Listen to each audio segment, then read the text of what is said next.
আরে 3 দিন যাবত আমি আমার বোনকে কিছু খাওয়াতে পারলাম না। আমি কেমন ভাই যে নিজের বোনকে 3 দিন না খাওয়া রাখছি। কোনো মানুষ আজকে মতো আমাদের 3 দিন যাবত কোনো টাকা দেয় না আমাকে। আল্লাহ, তুমি একজন মানুষকে পাঠিয়ে দাও, তোমার বান্দাকে পাঠাও যাতে সে আমাকে যাতে কিছু দান করে যায়। হে আল্লাহ। স্যার আসসালামু আলাইকুম। ওয়ালাইকুম সালাম। স্যার 3 দিন যাবত আমি কিছু খাইনি। স্যার কিছু দিয়েছেন, আমার বোনকে আমি কিছু খাওয়াতে পারলাম না। তোমার বোন না? জি স্যার, আহা। ছোট আচ্ছা, বোন। এই নাও। আমি তো দান করে দেওয়ার মনে করি 26 তারিখটা আমি মনে করি কুটিপতি হয়ে দেখতে আসি। কত টাকা মনে করে যে আমার কাছে তো এরপর টাকা কোনো হোকা কি থাকবে না মনে করে যে আমি টাকা কুটিপতি হয়ে যাবো তো। এই নাও তোমাদেরকে টাকা, ভালো করে খাইবে, হ্যাঁ? পেট ভরে খাইবে ওরে, হ্যাঁ? ঠিক আছে? জি স্যার, আপনি অনেক ভালো কাজ করছেন। 3 দিন যেমন ঠিক আছে, আমার ঠিক আছে, বোন আমাকে অনেক দোয়া করবা, কাঁদতেছে। ঠিক আছে?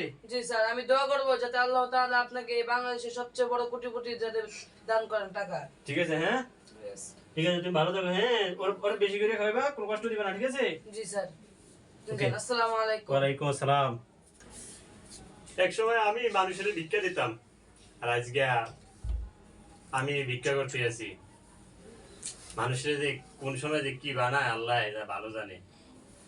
এক সময় খুব অহংকার করছি, 26 তারিখে আমি খুব কোটিপতি হয়ে যাবো, এমনকি গার্লফ্রেন্ডের বাইরে যে চিঠটা দিছি, আর আজকে যদি হে আমার এই পরিণতি দেহে ভিক্ষা করি, কোন সময় যে কি আল্লাহ বানায়। আজকে কতদিন যাবত না খেয়ে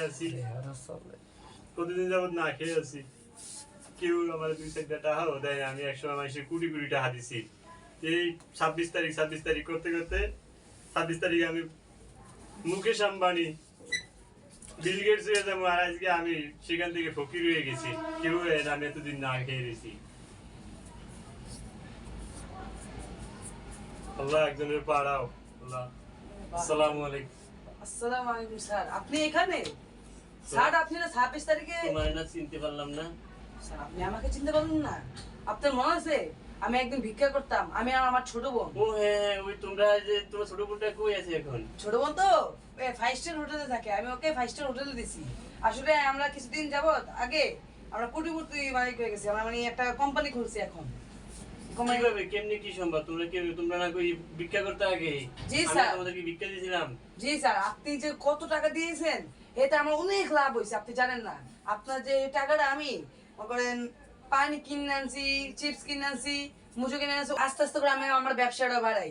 আমি আমার ছোট বোনকে আরেক জায়গায় দিই যাতে সে এখানে ব্যবসা করবে আর আমি আরেক জায়গায় ব্যবসা করবো। যদি আমরা দুজনে একসাথে করি তাহলে তো ব্যবসাটা আগাবে না। কারণ আমি এই দিন করতে করতে আজকে আমি কোটিপতি হয়েছি, বুঝলি?